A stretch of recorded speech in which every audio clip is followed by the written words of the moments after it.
All right, now I have another view of the entire Ukraine situation that's worth your consideration. And I want to introduce you to a friend and sometime client of mine. His name is Yuri Vanetik. He is born in Ukraine.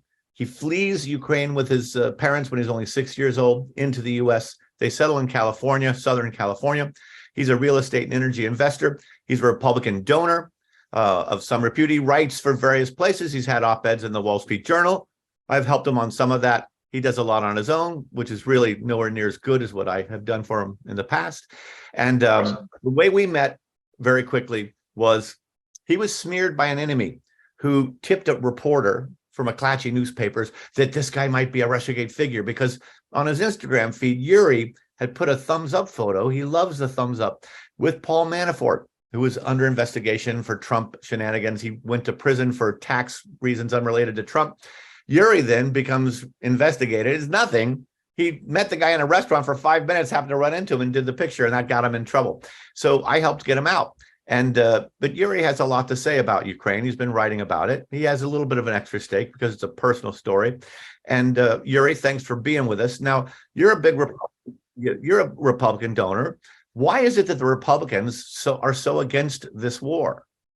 Against the U.S. helping Ukraine defend itself? I would say that I don't believe that all the Republicans, and I'm talking about, influencers, opinion leaders, I don't think all of them are against it. But you do make a very good point. I think it's because there's a certain confusion as to the importance of this conflict with Russia versus political agenda of exposing Biden business in Ukraine, Ukraine's efforts to build relationships with Democrats because they thought that was a kind of the right utilitarian approach to get what they wanted.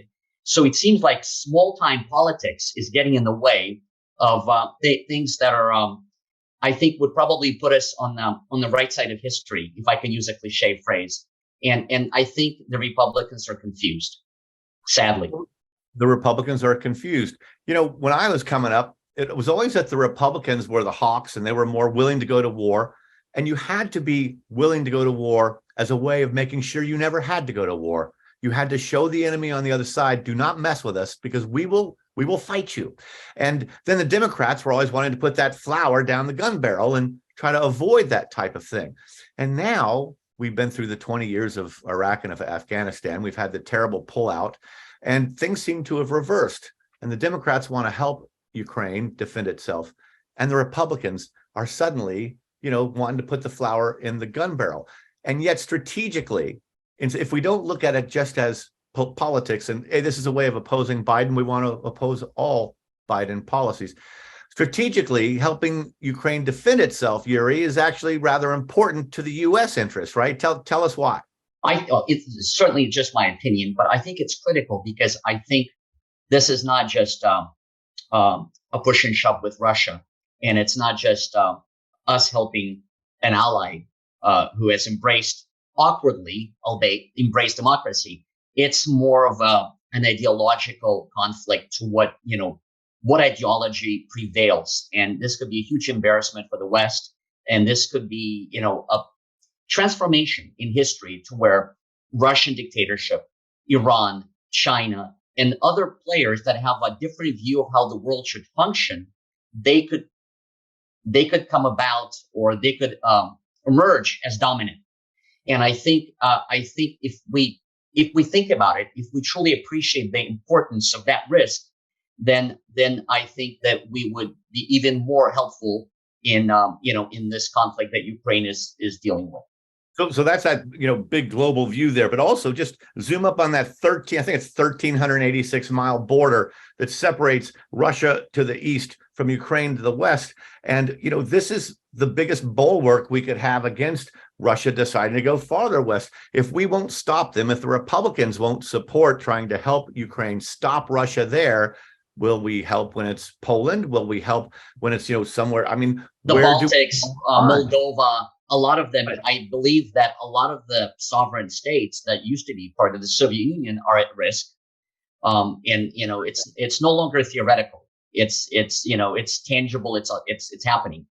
Yes. Now you wrote an article in the Journal predicting talking to some of your friends on the ground and predicting that if this were to prolong, and this was only shortly after the war began, Yes. you could see the Ukrainians continue to hold out, be united by this in a cynical country that was kind of so sick of the oligarchs, so sick of Soviet rule, Yes. still not recovered from that shadow. But maybe they'd come to like, we have really seen them step up, and maybe they'd even turn to terrorism. Now, anytime there's any hint of any attack, counterattack by Ukraine across that line and in Russia, oh my gosh, the outcry and how terrible it is. We saw that one bridge, train bridge blown up, right? Yes. Yes. More, what do you think the outlook is for terrorism and striking back inside Russia? I think I believe it's imminent for several reasons. Number one, Ukrainians, they're true Spartans. They're fighters, especially the people in Western Ukraine. They have a long history of doing that kind of guerrilla warfare. So I think it's a natural evolution. If the Russians don't back down and if they seize control, they can conquer, but they're not going to actually conquer the people. They can put their flag up somewhere, but I believe that there's going to be resistance, and I think it's just a matter of time until it makes its way onto the proverbial Russian soil. So I think we're going to be seeing that, and these people brand themselves as freedom fighters. It is amazing to me. Think about it, and think if whether you see this sense in the media at all. I don't think you do, but we have a country, Russia, unprovoked, firing missiles, hundreds of missiles, killing thousands. It's not even a war that Ukraine is invading Russia. It's totally Russia aggression, and yet we're sitting at the table. We're kind of allowing Russia to get away with it. Russia's living by the greater jerk theory. Yes, it's the epitome of absurd. I mean, they're not even characterizing their aggression as war. They came up with bizarre euphemisms. It's very awkward. It's almost like from some strange futuristic novel, about some dystopian, universe. The Z, the symbol Z, which is not part of the Cyrillic alphabet, the strict terms as to how you characterize the conflict, that it's a military operation. Everything is bizarre and awkward, and yet it's so brutal because they're going after civilian targets. They're going after infrastructure. Also strange because it's military disruption, but it's savage. And it's strange to me because they were so successful at being disruptive politically. And they could have probably accomplished a great deal had they not miscalculated, that the war would be, just a 3-day pseudo conflict. Right. And ergo, we are now in this quagmire. They are. And it is very strange. Truly. Now, you've written in various articles, like Wall Street Journal or Newsweek, have talked about Russia as an economic a way of building it up economically. I mean, it's got a landmass almost the size of the U.S. It's got rich natural resources for agriculture, right? It's got enough natural gas. The U.S., I believe you said, could bring in natural gas expertise from the U.S. to help them build that up so that they could supply more of Europe and get them a little bit less dependent on Russian nat gas. And here's the problem, Yuri.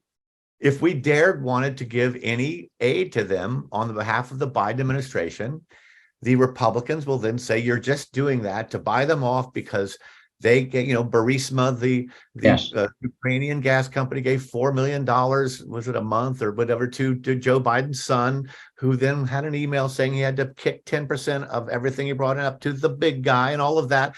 It's just that it's getting away from the idea that we have a chance here to help this country in Russia fight the battle instead of NATO having to fight the battle, if only we'll help it. No, you're absolutely right. And I think Republicans have failed to understand that the two positions are not incommensurable. They can work together, meaning that you could still investigate and criticize the Democrats, and specifically Biden, his family, and the administration, and support Ukraine and support the effort to dominate by way of ideology, rather than let the evil state set out its own stake. So I think that's the problem. Is Republicans they're short-sighted. They're not seeing that this war is very important. Ukraine is very important. All they're seeing is that there's Biden and we need to back away because this is all Biden's doing. Now, this must be a strange time for you, because I remember you telling me in some of the talks we had that when you were a little kid and you and your parents came to America, that you always heard about either Russia or Brezhnev, I think it was at the time, and you felt Yes. the little kids today, 20 or 30 years later, would have felt about, Osama bin Laden or something. He was this evil character. Russia was this dark figure that your parents would talk about. Yes.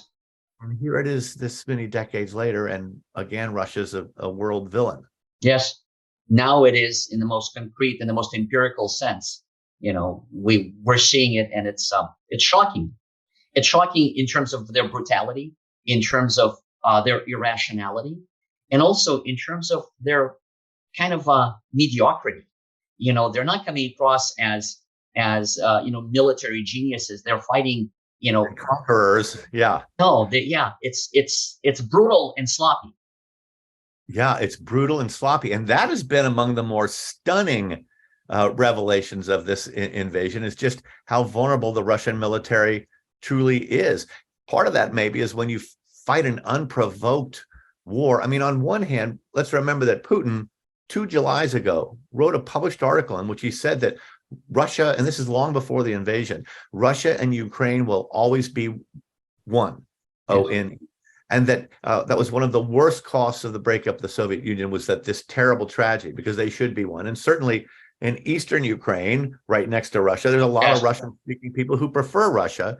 Do you think that we will end up with a negotiated settlement? How much more must Ukraine give up to stop this insanity from the other side? Any thoughts on that? And it's fine if you don't. No, just to make one point, responding to what you said. I'm not sure whether the Russian-speaking population really wants to be Russian as part of the Russian Federation. I think they embrace the language. They really see it as their language. Ukrainian is a kind of it's another platform. It's an add-on. But I think they identify themselves still as Ukrainians. And this was before the conflict. This was even before 2014, before the revolution where Yanukovych, escaped, ran off. So I think there are very few Ukrainians that want to be Russian. But they may identify ethnically as Russian. They may want to speak the Russian language. They may be critical of Ukrainification of Ukraine. Not anymore, of course. Things have changed. Yeah. But I think they've always had their own identity. And I think that's where there may be some confusion. They don't like the idea of being part of Russia, because Russia is, not very stable economically. Life is not much better there. And, it's actually, for many people, it's worse. But I believe that, coming back now to your question, I believe that ultimately there will most likely be some kind of a settlement. And I think as it works out in litigation in US or anywhere else in the world, that both sides kind of, claim victory, but grudgingly, walk away knowing that it's not ideal. And I think that Russia will probably maintain some type of control, perhaps just formal control of some regions in the East. And I think that even when they do broker some settlement, which I think ultimately will happen, hopefully that next year, I believe that there'll still be warfare. I believe that there'll still be, missiles, flying over buildings and bridges blowing up. All of that will still, it'll keep happening. It's an unbelievable thing going on. And the longer it goes on, the more we tend to forget that this is so unacceptable. Imagine if the US was firing 75 or 100 missiles a day into cities along the Canadian coast in Canada, right, and killing thousands and endangering and rendering millions homeless. Oh my gosh. And what did Canada do to us? This is kind of the situation with Ukraine and Russia. Yeah, and I want to make another point that now the hatred is so profound. I mean, there is now, like in the Caucasus, there is blood vengeance. There are people, a lot of Ukrainians, they want to kill Russians. And this is not going away. This is not like, these are people that lost family members that are so angry that they're, in essence, will devote their life to exact revenge. So this is So the effects of this, Yuri Vanetik, are profound. will go on for years after some settlement, 100%. and for maybe decades. Yes. And, sorry to be a capitalist here and trying to come up with a dismount for this conversation. But in that case, I mean, economic development, more jobs, lower taxes, cheaper energy for the people and to help the youngest people. I mean, it's got a truly young, productive population that's Yes. waiting. And instead they're moving to Poland and to other countries to work, bring them back home. Economic development, then while you wait for the resentment and the anger and the total injury that they have endured to somehow fade.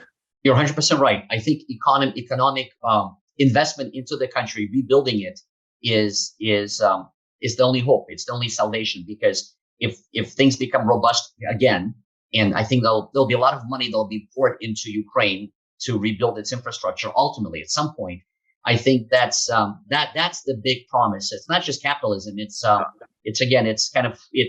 freedom. In the same way it took a Republican conservative Nixon to open up relations with China, because a Democrat couldn't do it, because then the Republicans would have said you're soft on the communists. So it is here that it may take a Republican president to be able to start economically helping Ukraine develop into a more muscular state, because if a Democrat dares try it or campaign on it, the conservatives will go after him as being soft on the Biden, Right. Biden scandal, et cetera. All right. Well, I appreciate your being here with me today. Thanks so much. Of course, Yuri. Dennis. It's a pleasure. Talk again. Always. Have a glorious day, sir. Thank Okay. you. Thank you.